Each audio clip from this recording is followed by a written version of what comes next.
Ranjangaon MIDC police स्टेशनच्या हद्दीमध्ये दिनांक 5 April 2026 रोजी एका 11 महिन्याच्या अल्पवयीन मुलाच्या मृत्यूच्या संदर्भाने त्याचे वडील रवींद्र अशोक पवार यांच्या तक्रारीच्या अनुषंगाने आकस्मिक मयत दाखल होता.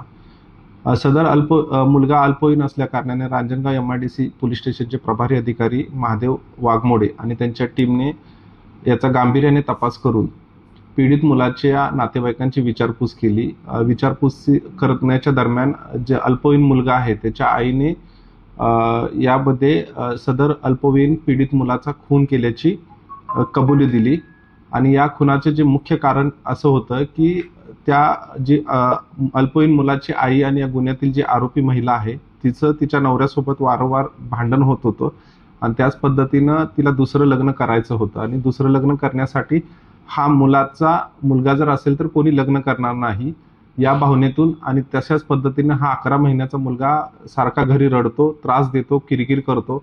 यावेळेस या दरम्यान रागाच्या भरामध्ये तिनं मुलाचं जे डोकं आहे ते एका सिमेंटच्या ओठ्यावरती आदळून त्याचा खून केलेला होता आणि तो खून कुणाला कळू नये या भावनेतून जो हा खून आहे तो 8 मार्च रोजी केला होता आणि या खून कुणाला कळू नये या उद्देशानं त्या मुलाची जी बॉडी आहे ती तिने एका बॅगमध्ये भरून सोबत 2 त्याच्यामध्ये मोठे दगड टाकून ही बॉडी भांबर्डीमधील एका विहिरीमध्ये फेकून दिली होती.